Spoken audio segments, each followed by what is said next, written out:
biarkan tangan Tuhan mengurapi setiap kita. Urapi dengan kuasa Roh-Nya. Urapi terus di dalam hati dan pikiran. Katakan dengan terus berdoalah engkau kepada Tuhan. Percayalah kasih Roh nyata dalam hidup. Kasih Roh Allah nyata di dalam kehidupan. Terus mengalir, kita biarkan kuasa Roh-Nya mengalir dan mengalir saja. Terus berkata-kata untuk Tuhan Yesus. Terus berkata-kata untuk Tuhan Yesus. Terus berkata, terus katakan sungguh-sungguh. Siapkan hati dan pikiranmu. Terus katakan, terus katakan.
Kami percaya Tuhan Yesus ada di tempat ini. Amin. Kami percaya Tuhan Yesus hadir di sini. Amin. Kami percaya Roh sudah masuk di dalam hati kami masing-masing. Amin. Dan kami yakin dan percaya firman yang kami akan dengar akan sungguh-sungguh mengubah di dalam kehidupan kami. Bagi yang percaya semuanya katakan amin. Semoga tepuk tangan sekali lagi untuk Tuhan Yesus Kristus. Mari duduk semuanya. Selamat pagi semuanya. Tunjukkan ke kanan dan kirinya senyuman terbaikmu. Oh, ada yang tidak senyum, yang ke kanan ke kiri diam aja. Ayo sekali lagi tunjukkan senyuman terbaikmu ke kanan ataupun ke kiri. Sampai giginya kering dan kelihatan semuanya. Oke. Ternyata engkau akan melihat sombong. Itu kalau dibuka gini.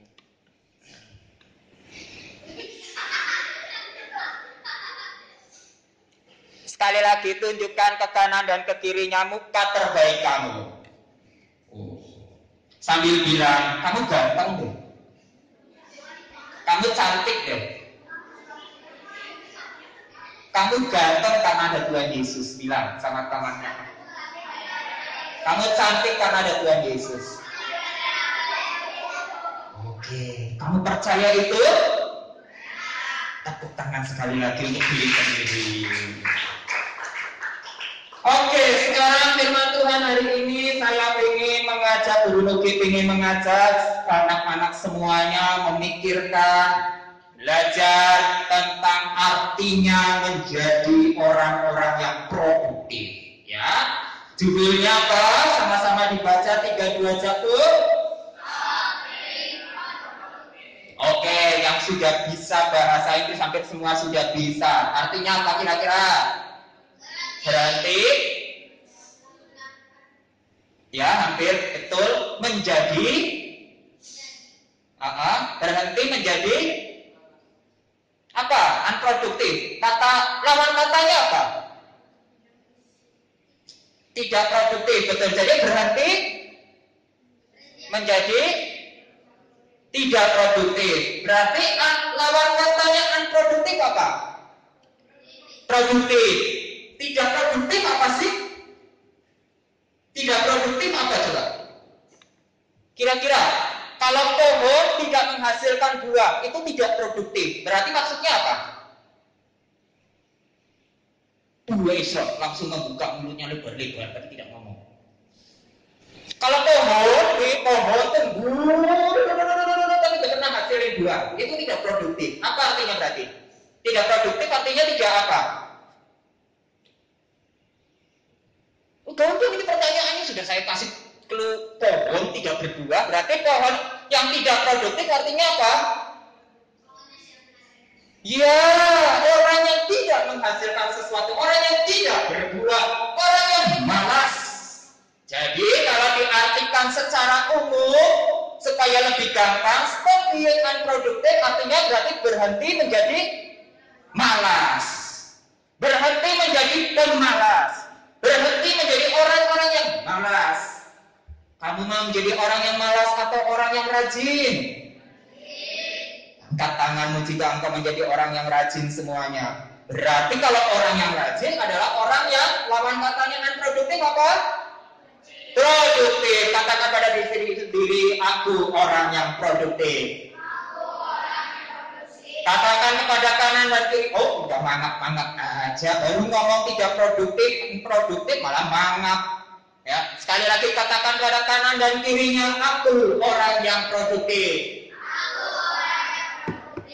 Katakan pada diri sendiri, aku orang yang produktif. Amin. Semuanya percaya itu? Semuanya pasti percaya itu. Oke. Baik. Nah, semuanya anak-anakku sekalian, mari kita lihat ada satu badan yang saya ingin kasih kepada lihat sekali lagi. ya anak-anakku yang tercinta dan terkasih, yang cantik-cantik dan ganteng-ganteng, ada pertanyaan di dalam soal. 2 kelas 2 bagan. Masa masih nggak ngerti ya namanya bagan ya? Bagan apa? Ya seperti peta pikiran, seperti diagram. Ini namanya bagan. Ya ini namanya diagram atau bagan. Oke, coba perhatikan. Ada 3 kata penting yang ditulis dalam hal ini ya. Saya sengaja pakai bahasa Inggris biar kita latihan setiap hari berbahasa. Nah, bukan lagi sok-sokan pakai bahasa Inggris ya ini ya. Oke, yuk dibaca sama-sama 3, 2.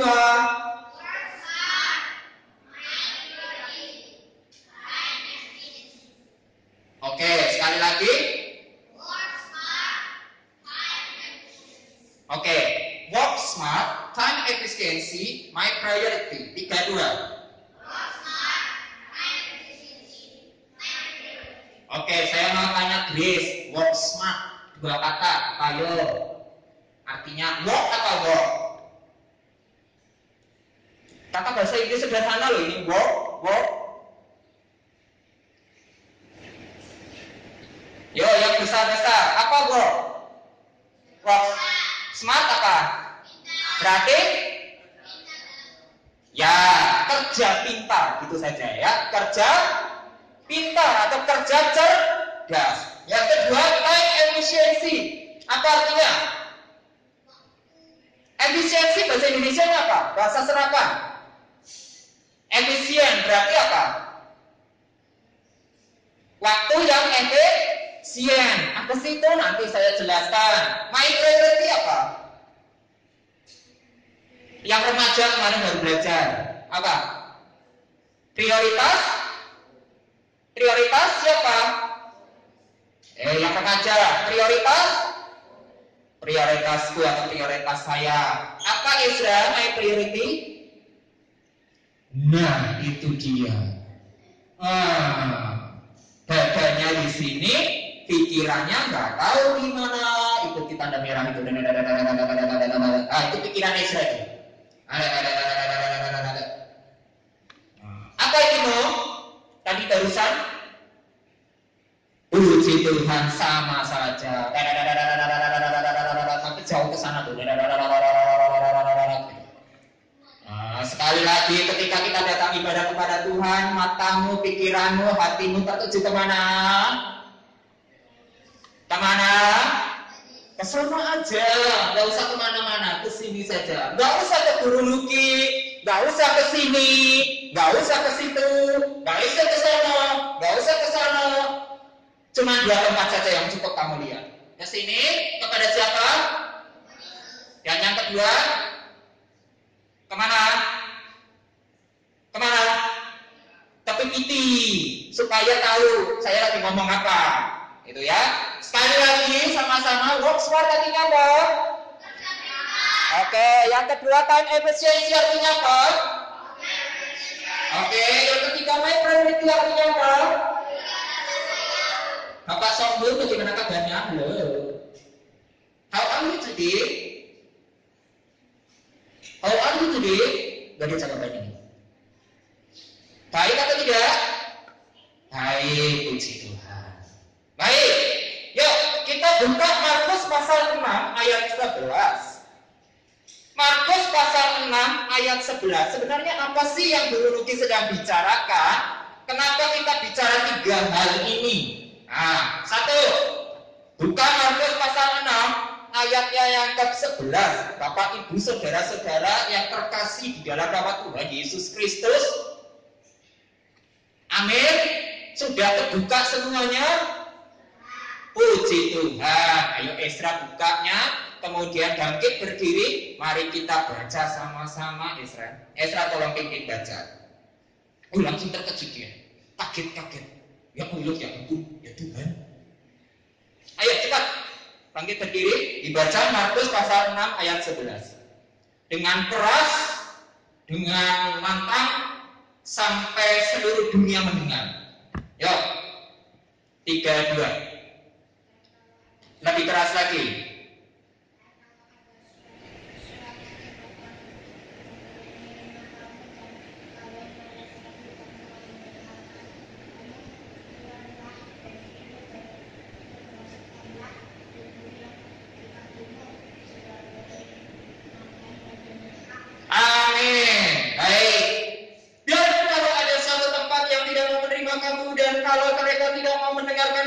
keluarlah dari situ dan bebaskanlah debu yang di kakimu sebagai peringatan bagi mereka. Ayo, coba, ini ada gambar. Coba kamu artikan ayat ini dengan gambar ini. Satu tempat yang tidak menerima kamu, kira-kira di mana? Di mana? Gampang, ini pertanyaannya sudah kasih gambarnya. Dan kalau mereka tidak mendengarkan kamu, kira-kira di mana ini? Ini sama siapa? Ini siapa ini? Ini siapa? Orang Farisi. Suatu tempat yang tidak menerima kamu, dan kalau mereka tidak mendengar kamu, tempatnya apa kira-kira? Bait suci, betul. Mereka siapa? Mereka siapa? Hah? Sekali lagi, mereka siapa? Orang Farisi. Dan keras saja, bicara dengan jelas, dengan tegas. Tidak mau mendengar kamu, keluarlah dari situ dan tebaskanlah debu. Ngerti artinya tebaskanlah debu? Nih, kayak gini nih contohnya.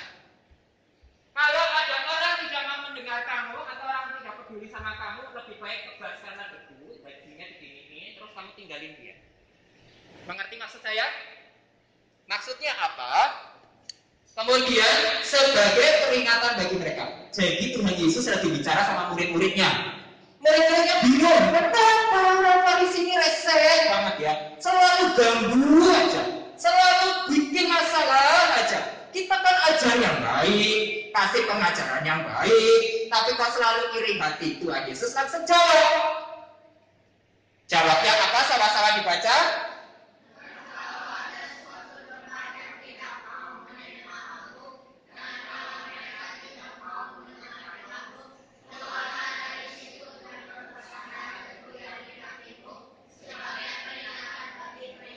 Artinya apa? Kalau kamu mau melayani Tuhan dengan cara yang cerdas, kamu itu gak usah ngurusin orang yang gak mau dengar. Sama saja seperti guru Nugi ketika mengajar, berapa kali saya selalu ngomong, tempat ini waktu saya mengajar, waktu kita belajar, hanya saya mau mengajar orang-orang yang apa? Yang mau belajar. Ngapain saya ngajarin orang yang gak niat belajar? Sama dengan sia-sia. Baca Alkitab, baca buku. Kalau kamu enggak, Wong Joni juga sering bicara ya di sini ya. Siapa yang di sini nggak mau ibadah, siapa yang nggak niat baca Alkitab, silakan keluar. Begitu ya. Lebih baik tulis Alkitab saja, terpaksa situ. Tapi lebih baik kamu di luar, karena kalau di sini pun kamu tidak akan pernah bertumbuh. Kenapa Tuhan Yesus juga ngomong kayak gini? Menurut kamu kira-kira kenapa? Kenapa? Ayo, kenapa? Dihubungkan sama judulnya, kenapa? Menurut kamu kenapa? Kenapa Guru Nugi juga ngomong kayak gitu? Kenapa Bang Joni juga ngomong kayak gitu? Mungkin guru-guru yang lain juga bicara seperti itu. Kenapa? Bahkan kata-kata ini saya ambil bukan cuma di dalam Alkitab, tapi banyak orang mengajarkan ini. Kalau kamu bekerja, kalau kamu mengajar, kalau kamu menasehati, kalau kamu memberitahu kepada seseorang, beritahukan kepada mereka yang mau diajari. Kalau yang nggak mau, nggak usah. Kenapa? Ayo coba pikir, jawabannya apa kira-kira? Langsung begini. Ayo, kenapa? Kenapa Yohanes menurut kamu? Yohanes kamu gak perlu noleh ke belakang. Kenapa? Kenapa kata-kata ini perlu muncul? Keras sekali loh kata-katanya. Kenapa? Ayo remaja sudah harus mulai terus berpikir. Apa alasannya?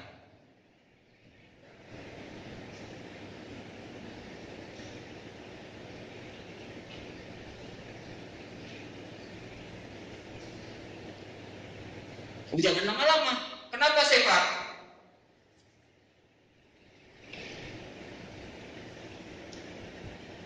Kenapa Sefa? Kenapa Elis? Bengong semua. Ayo, kenapa?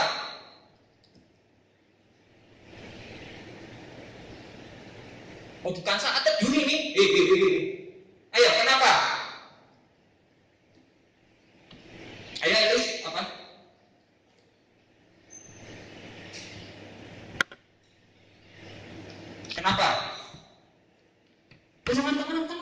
Ini bukan waktunya santet dulu. Nih, jawabannya ada di sini. Buka Kolose pasal 3 ayat 23. Kamu baca setiap firman dan kamu baca dengan sungguh-sungguh, kamu akan mengerti apa yang dimaksud dengan perkataan Tuhan ini. Baca Kolose pasalnya yang ke-23, pasal 3 ayat 23. Sudah ketemu semuanya? Yohanes baca, bangkit berdiri. Yohanes pasal 3 ayatnya yang ke-23.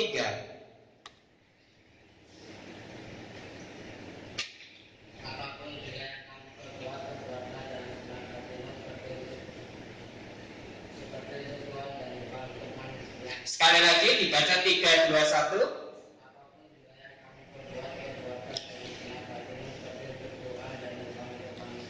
Amin. Apapun yang kamu perbuatlah itu seperti perbuatlah dengan segenap hatimu seperti untuk Tuhan dan bukan untuk manusia. Semuanya 3, 2, 1 baca.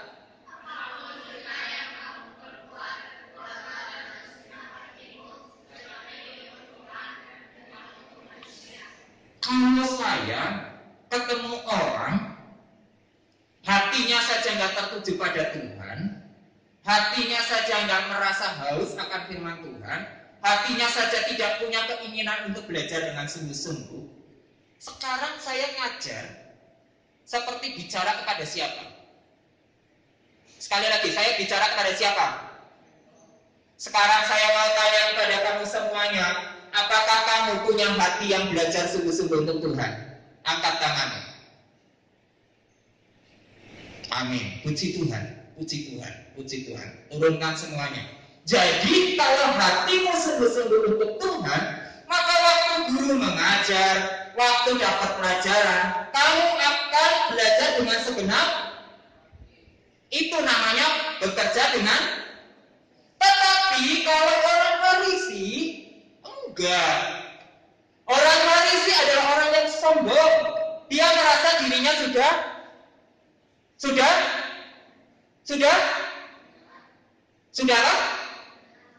Sudah apa? Mengenal. Sudah apa lagi? Orang yang sombong biasa merasa sudah apa? Hah? Sudah baik, sudah tahu, sudah pintar. Nggak perlu diajarin. Saya bisa kok. Jadi waktu Tuhan Yesus berhadapan sama orang Farisi, selalu saja bermasalah. Selalu saja bermasalah. Selalu saja bermasalah. Katanya kalau ada orang yang berbuat zina harus diapain? Dia cuma tahu tapi dia tidak punya kasih. Tuhan Yesus ganti. Tuhan Yesus malah bicaranya apa? Waktu ada perempuan yang berdosa kemudian harus dilempar batu, Tuhan Yesus bicaranya apa?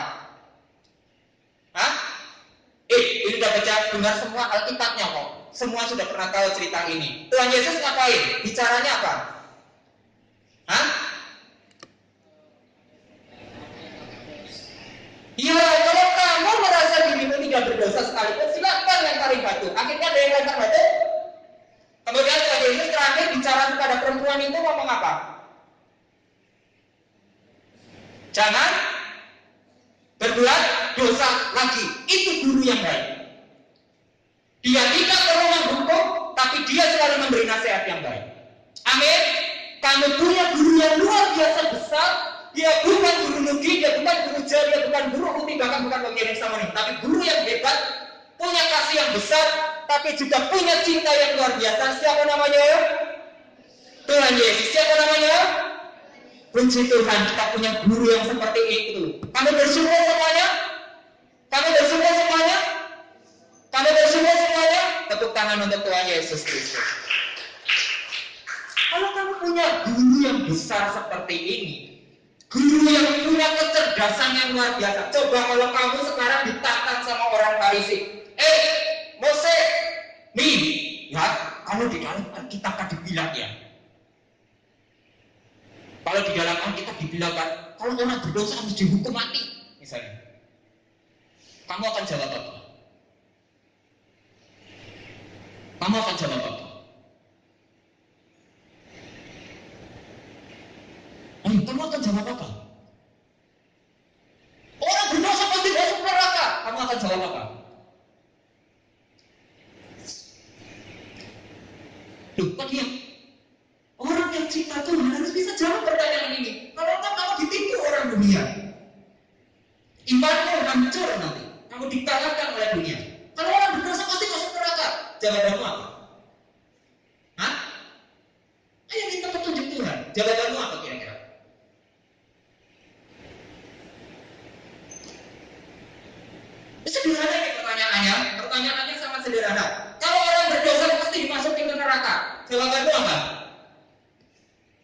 Setuju?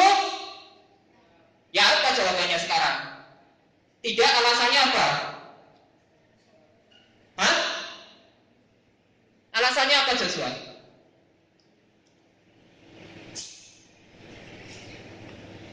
Orang berdosa pasti masuk neraka. Alasannya apa? Tidak. Alasannya apa?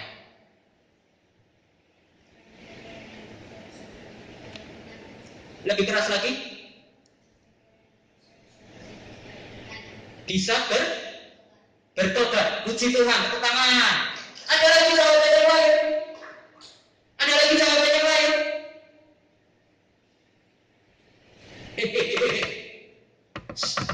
Semuanya ke depan, mukanya ke depan. Ada lagi jawaban yang lain? Mose, apa jawabannya?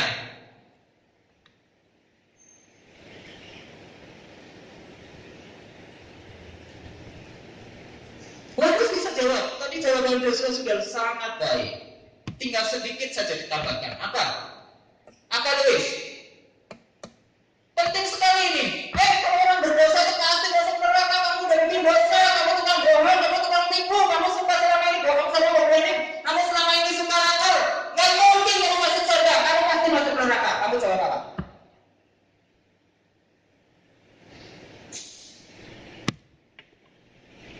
Ayo, sebagai anak-anak yang cinta Tuhan Yesus di sini, kamu sudah diajar betul-betul. Kalau kita orang berdosa pasti masuk neraka, iya atau tidak? Jawabannya iya. Tetapi karena siapa kamu tidak masuk neraka? Jadi gimana? Siapa yang tidak masuk neraka? Siapa yang tidak masuk neraka? Sekali lagi, siapa yang tidak masuk neraka? Suaranya yang keras dan percaya diri. Siapa yang tidak masuk neraka? Orang yang percaya Tuhan Yesus. Kalau kamu adalah orang yang cerdas, kamu bisa